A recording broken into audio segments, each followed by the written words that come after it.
इस सीज़न का ये लास्ट एपिसोड है और ये एपिसोड बहुत ही स्पेशल था मेरे भाई लोग, और ये एपिसोड काफ़ी इमोशनल कर देने वाला है। लेकिन इसके साथ एक गुड न्यूज़ भी है क्योंकि सीज़न 3 की अनाउंसमेंट हो चुकी है।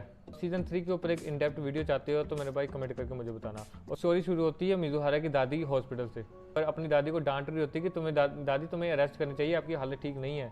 और मिजुहारा की दादी उसे नर्स कह के चढ़ाती है। और फिर मिजुहारा अपनी एक्टिंग स्कूल जाती है और वहीं पे हमें पिछले सीजन वाला लोंडा भी दिखता है जो मिजुहारा को डिनर पे चलने के लिए कहता है, लेकिन और मिजुहारा उसे साफ इनकार कर देती है और फिर वहाँ से निकल जाती है। और मिजुहारा की को एक्ट्रेस उसे बताती है कि ये मिजुहारा है और इसने आज तक एक्टिंग स्कूल का कोई भी लेसन नहीं छोड़ा, और ये दिन में 2 ऑडियंस संभालती है।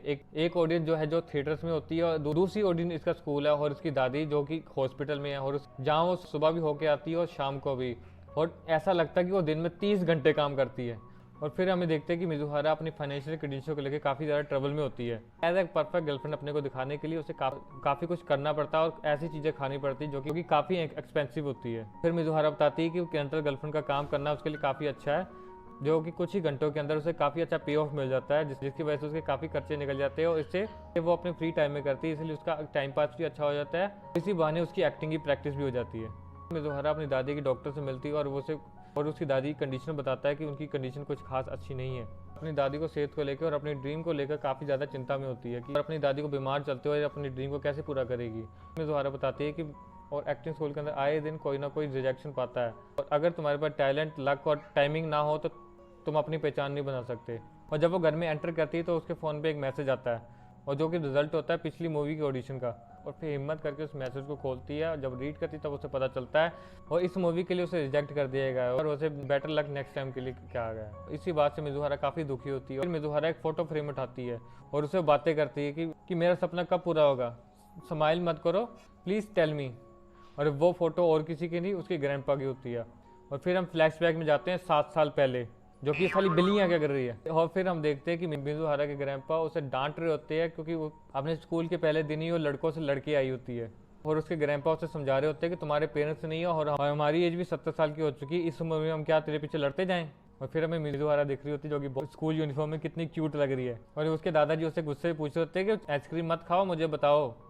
और फिर मिजुहारा कहती है कि मेरे दादाजी बहुत डंप है। तो इन दोनों की शादी को 35 साल हो चुके हैं, लेकिन अभी भी ऐसा जताते हैं कि जैसे ये लवी डबी हो, और वो भी अपनी ग्रैंड डॉटर के सामने। शर्म ही नहीं आती इनको। फिर मिजुहारा के ग्रैंडपा उसे कहते हैं कि अगर तुम कोई सपना देखते हो और उसके लिए तुम पैशनेट हो और वो सपना तुम्हारी लाइफ में जरूर पूरा होता है। फिर मिजुहारा कुछ लोगों की एग्जाम्पल देती है जो कि उसने नोवेल में पढ़े होती है। उसका सपना तो पूरा नहीं हुआ, वो तो स्ट्रेस से मर गया, उसका सपना तो पूरा ही नहीं हो पाया, उससे पहले ही मर गया। फिर मिजुहारा के ग्रैंडपा उसे बताता है कि जिनकी तुम बात करती हो वो एक किंगडम के राजा थे और उनका सपना अपनी फाउंडेशन बनाना है, जो कि वो 60 साल पहले ही कर चुके हैं।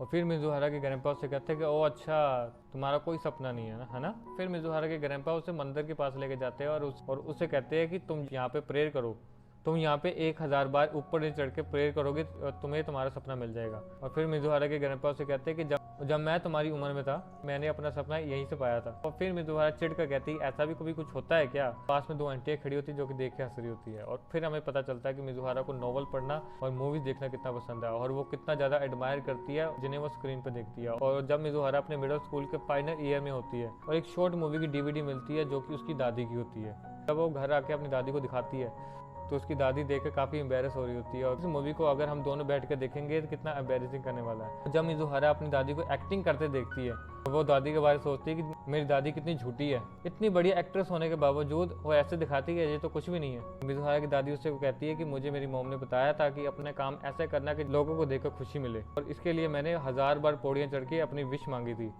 जो कि पूरी हुई। और मिजुहारा अपने ग्रैंडमा और उनकी एक्टिंग करियर को लेकर इतनी ज़्यादा इंस्पायर हो जाती है जब शाम को ये तीनों इकट्ठे होते हैं खाना खाने के लिए। और फिर मिजुहारा अपने ग्रैंडमा और ग्रैंडपा से कहती है कि मुझे एक्ट्रेस बनना है, ऐसे काम करना है जैसे ग्रैंडमा ने किया था। फिर मिजुहारा की दादी उसे कहती है कि ये कोई आसान काम नहीं है, हर कोई ये कर नहीं पाता। मिजुहारा के ग्रैंडपा इसके डिसीजन को लेकर काफ़ी ज़्यादा हैरान होते हैं, लेकिन अपना होश संभालते हैं और मिजुहारा से कहते हैं कि तुम्हें यही करना है, तुम्हें यही करना है, हाँ बिल्कुल तुम्हें यही करना है, जैसे तुम्हारी दादी एक्ट्रेस बनी तुम भी एक एक्ट्रेस ही बनोगी। यही मिजुहारा ठान लेती है कि उसे एक एक्ट्रेस बनना है, और इसे लेकर मिजुहारा की दादी काफ़ी चिंता में होती है। फिर मिजुहारा उसके ग्रैंडपा ये डिसाइड करते हैं कि तुम्हें पहले कॉलेज ज्वाइन करना है और भूल जाना है इन दिनों में क्या कुछ हुआ है। और मुझे ये जानकर बहुत अच्छा लगा तुम्हारा ड्रीम क्या है, अगर तुम इसके लिए मेहनत करोगी तो एक दिन वो जरूर आएगा जब तुम एक्ट्रेस बन जाओगी, और इस काम के लिए मेरी पूरी सपोर्ट है तुम्हें। और एक दिन जरूर ऐसा आएगा जब मैं तुम्हें मूवी में देखूंगा बिल्कुल तुम्हारी दादी की तरह। और फिर मिजुहारा के दादा उसे प्रॉमिस करने के लिए कहते हैं। मिजुहारा प्रॉमिस करती है और सब कुछ अच्छा चलने लग जाता है। फिर मिजुहारा एक एक्टिंग स्कूल ज्वाइन करती है। वहाँ पे वो काफ़ी ज़्यादा मेहनत करती है, अपनी एक्टिंग स्किल्स को बढ़ाती है और इसके लिए वो 3 क्लासेज अटेंड करती है, जो कि जहाँ पे उसे face expression, vocal tone, feelings के ऊपर काम करना होता है। जितने हाईटेक लेसन होते हैं उतने ज़्यादा एक्सपेंसिव भी होते हैं। और फाइनली हमें वो मिजुहारा दिखाई देती है जो कि आज हम देखते हैं। इन सब के लिए अपने ग्रैंडपा को थैंक यू कह रही होती है, लेकिन वहीं पे एक ट्रेजेडी हो जाती है और मिजुहारा के ग्रैंडपा का एक्सीडेंट हो जाता है। और मिजुहारा के पता चलने पर वो सीधा उसके हॉस्पिटल पहुंचती है और हॉस्पिटल पहुंचने के बाद उसकी दादी उससे मिलती है और वो अपनी दादी से अपने ग्रैंडपा का हाल पूछती है और वो जो कि काफ़ी सीरियस कंडीशन में होती है और उसकी दादी उसे कहती है मुझे नहीं पता। मिजुहारा दौड़ के वहाँ से जाती है और सीधा उस मंदिर पे पहुँचती है। और वहाँ पे वो नंगे पाँव पौड़ियाँ चढ़कर गॉड से प्रे करती है और नीचे उतरती है।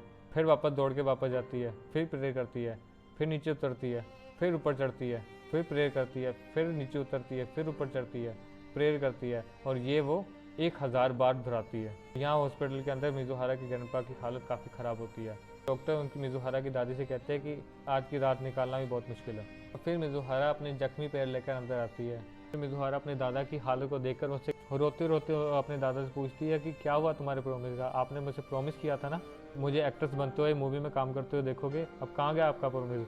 तो पता है कि मैं वो मंदिर पे गई थी और मैंने 1000 बार पौड़ियाँ चढ़कर प्रार्थना करी थी आपकी सलामती के लिए, लेकिन मुझे विश पूरी होती कहीं नज़र नहीं आती। तो यही कहकर मिजुहारा फुट फुट कर रोने लग जाती है।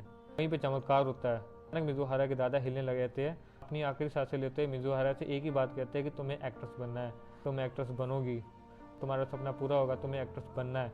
यही कहकर उनके प्राण छूट जाते हैं और उनकी डेथ हो जाती है। और फिर हम रियल टाइम में आते हैं। मिजुहारा अपने ग्रैंडपा की फ़ोटो लेकर खड़ी होती है और कह रही होती है कि चाहे इतना भी मैं हार्ड वर्क करूँ या विशेष मांग लूँ और ये सिर्फ मुझे फेलियर ही दे रहा है, रिजेक्शन पर रिजेक्शन दे रहा है और मुझे अब बिल्कुल नहीं लगता कि मेरा ये सपना शायद पूरा हो भी सकेगा कि नहीं।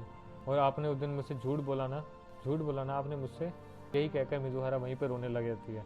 तभी मिजुहारा के घर की घंटी बजती है और वहीं पे हमारा हीरो नजर आ जाता है और सब मूड चेंज हो जाता है। और फिर मिजुहारा पूछती है कौन है, काजुआ कहता है मैं हूँ, दरवाज़ा खोलो। फिर हमें वही पुरानी मिजुहारा नजर आ जाती है और जब वो दरवाज़ा खोलती है तो जैसे दरवाज़ा थोड़ा सा खोलती है, काजुआ हाथ डाल के उसे पूरा खोलता है और वेबसाइट के बारे में बताता है जहाँ पे उसे वो प्रो प्रोडक्शन के बारे में बताता है जो कि एक फिल्म स्टूडियो है जो कि एक इंडिपेंडेंट मूवी बनाता है और इसे बनाने के लिए उसे सिर्फ 2 मिलियन येन ही चाहिए। इस मूवी को बनकर तैयार होने में सिर्फ 1 महीना ही लगता है और हम थिएटर को रेंट लेकर इसको दिखा सकते हैं जिससे कि हम मूवी को बड़ी स्क्रीन पे चला सकते हैं। इसी मूवी को हम तुम्हारी दादी को दिखाएंगे जिससे हमारा सपना पूरा हो सके। मैं इस पे पैसे इन्वेस्ट करने के लिए तैयार हूँ, क्या तुम इसमें काम करोगी। मिजुहारा काजुआ की आंखों में देखती है तो उसे वही पैशन और वही जुनून और वही आता है जो उसके दादाजी की आंखों में उसे नजर आता था। और वो उससे कहती है कि मुझे थोड़ा टाइम दो। और काजुआ कहता है क्या टाइम ही तो नहीं है हमारे पास। फिर मिजुहारा कहती है नहीं सब कुछ ठीक है, मुझे थोड़ा टाइम दो, मैं सोच के बताती हूँ तुम्हें। और यही वो दरवाज़ा बंद करके अंदर चली आती है और काजुआ यहाँ पे काफ़ी ऑकवर्ड फील कर रहा होता है। और जैसे मैंने बात करी वो कितनी कन्वीनियंस थी और वो कर क्या रही होगी। यहीं पे हमारे काजुआ का गंदा दिमाग चलने लग जाता है। मिजुहारा को इमेजिन कर रहा होता है शावर लेते हुए। अपने आपको कोसर आता है कि ये समय नहीं है घटिया चीज़ों के लिए। फिर मैंने फिर वही हरकतें करनी शुरू कर दी जो मैं पहले सीजन से करता आ रहा था। और फिर काजुआ अपने रिसर्च में लग जाता है और इस मूवी को बनाने के लिए क्या कुछ करने की ज़रूरत है, उसमें एडिटर, कैमरास, गैजेट्स से रिलेटेड हर चीज़ के बारे में वो स्टडी करना शुरू कर देता है। उसी के बाद उसे पैरों के चलने की बात आती है और तभी उसके घर की घंटी बजती है। जब काजुआ दरवाज़ा खोलता है तो वहाँ पे मिजुहारा खड़ी होती है और फिर मिजुहारा कहती है कि मैं काम करूँगी, प्लीज़ मेरी मूवी बनाओ। कहते समय मिजुहारा के हाथ कांप रहे होते हैं। काजुआ ये देखकर उससे कहता है कि I will do it no matter what, मैं ये करूँगा और ये मेरा प्रॉमिस है ताकि मैं अपनी ग्रैंडमा को दिखा सकूँ। और उस समय मिजुहारा का चेहरा एकदम लाल होता है। उसी के बाद काजुआ काम करना शुरू कर देता है और मिजुहारा वही अपनी लाइफ जीने लग जाती है और काजुआ अपनी रिसर्च में लगा होता है। इसी को लेकर काफ़ी सारी किताबें पढ़ने शुरू कर देता है। इसे लेकर रुका-चन काफ़ी चिंता में होती है। फिर हमें सुमी दिखाई देती है जो कि अपने कंफर्ट जोन से निकलना चाहती है ताकि वो अपनी कम्युनिकेशन स्किल को और बेटर कर सके। यहीं पर हमें मामी-चान दिखाई दे रही होती है, उसी रैंडम पर्सन से बात करता है जो कि उसे पहले सीजन से करते आई है और इस सीजन के हमें मिस भी किया था। और वो कहती है कि अगले सीजन में मैं नहीं छोड़ने वाली। और काजुआ और मिजुहारा की दादी दोनों आपस में बातें कर रही होती है और इधर काजुआ और मिजुहारा हमें एक स्टूडियो में जाते नजर आते हैं जहाँ पे हमें एक नया कैरेक्टर देखने को मिलता है। तो भाई लोग स्टोरी यहीं पे खत्म होती है। और सीजन 3 के लिए क्या तुम तैयार हो और सीजन 3 में क्या होगा, क्या स्टोरी हो सकती है, तो ये हमें कब तक देखने को मिलेगी। अगर तुम इसके ऊपर एक वीडियो चाहते हो तो मुझे कमेंट करके बताओ। मेरे साथ पर्सनल कनेक्शन बनाया तो इंस्टाग्राम हैंडल पे आ जाओ, सबसे पहला अपडेट वहीं मिलता है। तब तक मैं मिलता हूँ अगली वीडियो में। कोनिचिवा, अतोदरिमास।